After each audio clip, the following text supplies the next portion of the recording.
Ou seja, no confronto entre a verdade real e a verdade formal, no confronto entre a realidade dos fatos e uma forma que não corresponda a essa realidade, deve-se dar primazia, deve-se dar prevalência à realidade dos fatos. Assim, eu levanto a capa da pessoa jurídica, configuro o vínculo empregatício, desde que presentes os requisitos, e o resultado será condenação do empregador, do tomador, ao adimplemento desses haveres trabalhistas. Então, tome cuidado, esse é um tema muito importante, vem caindo cada vez mais nas provas, e fique atento, né? O resultado é este, e há um estudo no sentido do desenvolvimento ou num maior aprofundamento desse fenômeno. Veja bem, se é um fenômeno inevitável, por que não a criação de uma lei que discipline esse fenômeno, ou até mesmo, admitindo-se a licitude da pejotização, por que não uma proteção mitigada ou relativizada do trabalhador pejotizado? Acompanhe aí, que é algo atual, polêmico, está na ordem do dia e teremos novidade daqui para frente. Tudo bem então comigo? Vamos lá? Próxima pergunta. Professor, o que é a subordinação estrutural ou integrativa?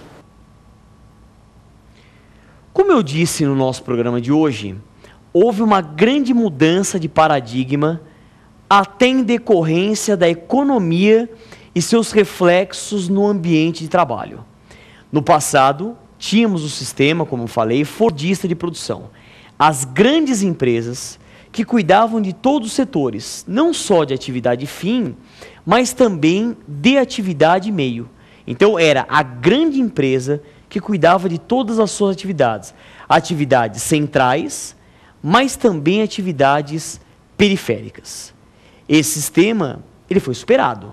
Hoje nós temos um sistema chamado pós-fordista ou toyotista, que a gente não trabalha mais com grandes estoques, como era no passado. Hoje é um sistema dinâmico do just-in-time.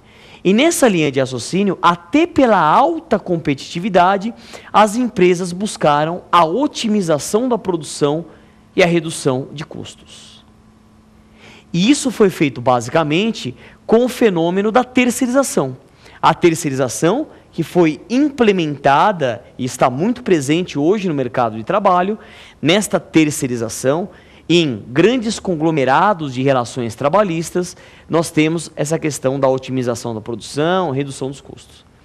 E aí surgiu a seguinte indagação, tanto da doutrina quanto da jurisprudência. Será que a subordinação nos dias atuais tem a mesma roupagem que tinha no passado? Deixa eu explicar melhor. Será que hoje o trabalhador, o empregado, ele tem a real noção de quem é o empregador, de quem é a pessoa física do empregador? Hoje isso não é mais possível. Hoje muitas empresas têm inclusive capital aberto e mal o empregado sabe uma ou duas escalas acima dele. O máximo ele conhece o chefe ou alguém acima, mas ele não tem mais a real noção do seu empregador. Então, tendo em vista essas novas tendências nas relações trabalhistas e empregatícias, surgiu o professor Maurício Godinho Delgado, trouxe o conceito para nós da subordinação estrutural, integrativa ou organizacional. E o que é isso?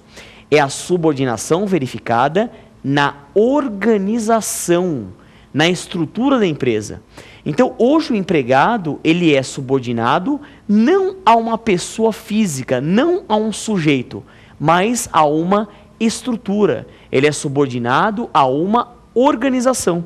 Então, isso seria a subordinação estrutural, integrativa ou organizacional. Mas vale a pena ressaltar que é possível e continua existindo o vínculo empregatício, mesmo no caso de subordinação estrutural ou integrativa.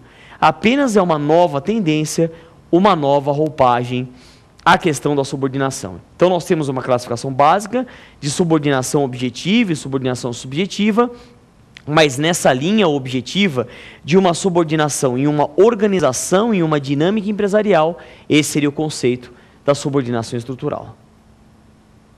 Vamos para a próxima pergunta, envolvendo aspectos atuais e polêmicos do vínculo empregatício. Vamos a ela.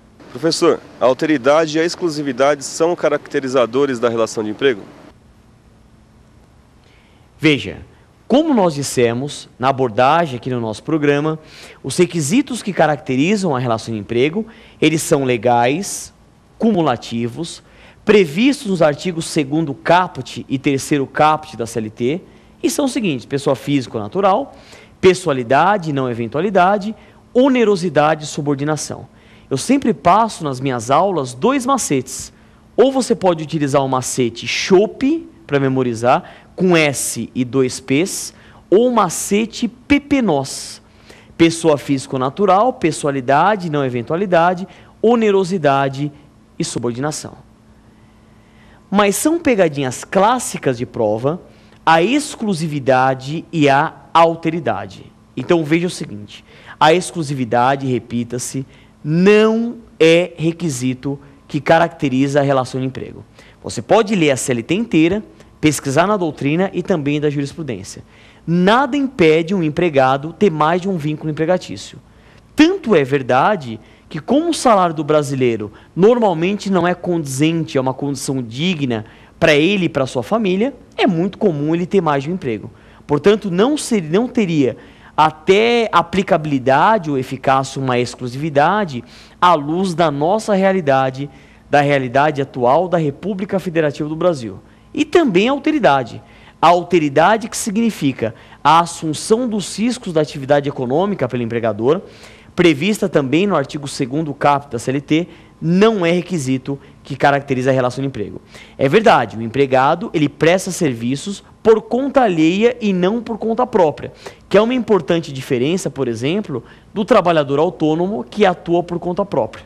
Mas a alteridade não é requisito que caracteriza a relação de emprego.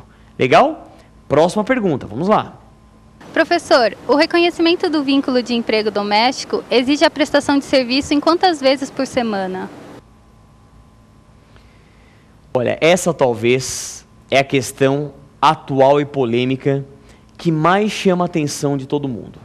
Acredito que, mesmo as pessoas que não gostam de trabalho ou até não são do ramo do direito, já se interessaram por isso e têm essa dúvida.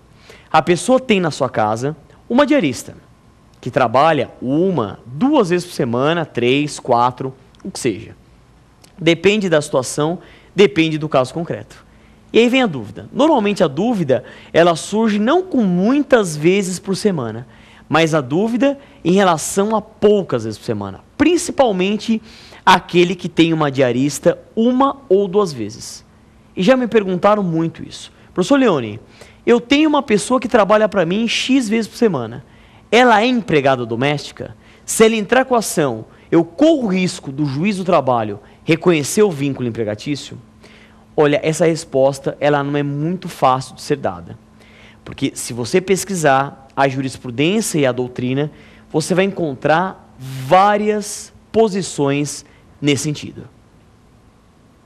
Há quem entenda que até 1 vez por semana eu poderia ter um vínculo emprego doméstico. Porque a continuidade que é exigida no artigo 1º da Lei 58.59/72 seria pela mera expectativa de retorno do obreiro ao local de trabalho. Particularmente acho demais, mas há entendimento nesse sentido, não só na doutrina, como na jurisprudência. Também nós temos entendimentos de que 2 vezes por semana representaria a configuração do vínculo empregatício. Eu já teria mais de uma vez e, portanto, 2 vezes o vínculo seria possível.